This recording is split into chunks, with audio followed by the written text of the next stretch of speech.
और अब हम लोगों का संकल्प है कि हम लोग मिल करके पूरा काम करेंगे। बिहार बहुत आगे बढ़ेगा और हम लोग सब लोगों से अपील कर रहे हैं। देश भर से कितने विभिन्न प्रांतों के विभिन्न दलों के लोगों ने फोन किया है हमको कि ठीक किया, ये निर्णय लिया, और हमने कहा सब मिल करके लड़िएगा, एक साथ होकर के लड़िएगा। तो 2024 का जो चुनाव का रिजल्ट होगा, अब क्या होता है, क्या क्या तरह का दिल्ली से चल रहा है, कोई काम हो रहा है, खाली प्रचार हो रहा है, सिर्फ प्रचार हो रहा है। लोगों की आमदनी कितनी घट रही है, किस तरह का काम हो रहा है, तो इस तरह से तो चल रहा है वहां से, और सिर्फ प्रचार प्रसार रोज रोज और काम नहीं।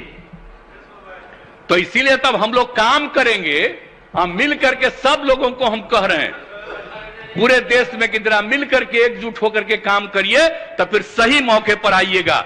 एक बार अगर किन्हीं को मौका मिला, काम नहीं मिला, अब तरह तरह का नाम दे रहे हैं। आजादी से क्या मतलब था, 75वां साल में कह रहे थे कि ये होगा ये होगा। अरे भाई, आजादी की लड़ाई में कहां थे?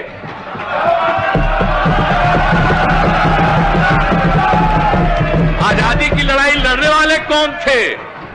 तो आजकल कुछ ना कुछ कहते रहेंगे, और उसके बाद अंत में ये तो बापू को भी खत्म करेंगे, ये आप जान लीजिए। क्योंकि जिस तरह से, और एक बात और, समाज में बिना मतलब का टकराव पैदा करना, और कभी भी हिंदू मुस्लिम का कुछ झंझट नहीं है, लेकिन कुछ लोग चक्कर में रहते हैं। समाज में तो कुछ ना कुछ इधर उधर सोचने वाला होगा ही, तो कहीं ना कहीं इधर से उधर करना और उसका लाभ लेना। तो अब हम लोग एकजुट हुए हैं, एक एक गांव, एक एक जात, हर लोगों के बीच में इस सब बात को हम लोग रखेंगे। आई क्या चीज है, ये तो भाग गया, ये भाग गया। आप लोग भी जान लीजिए, 2010 में हम इन लोगों के, हमारे साथी थे, लेकिन आप जानते हैं माइनॉरिटी ने वोट किया, और कहां किया? गया में भी वोट दिया। सारे पत्रकारों ने वहां से वोट किया कि मेरे साथ थे, मेरा साथ दे रहे थे, और मेरे चलते मेरे लाई बीजेपी को भी मुस्लिम लोग साथ दे दिए थे गया में। और आज गया में क्या क्या बोल रहे हैं, क्या गया के बारे में बोल रहे हैं, जो हम एक एक चीज वहां पर काम कर रहे हैं। तो देख लीजिए, इन लोगों का काम है सिर्फ और सिर्फ झंझट पैदा करना समाज में।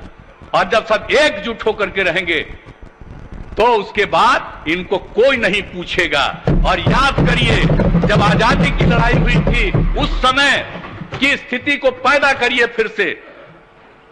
अब इतना दिन हो गया, 75 साल हो गया, तो नई पीढ़ी के लोग भूल जाते हैं। इसलिए तो हम कहते हैं, आप जानते हैं, हम तो पूरे बिहार में बापू का एक एक चीज हम लोग स्कूल हर जगह पर पहुंचा करके, और जो आजादी की लड़ाई में जो हुआ, उन सब लोगों की बात को पहुंचाने का हम काम कराते रहते हैं, ताकि नई पीढ़ी के लोग एक एक चीज को जाने।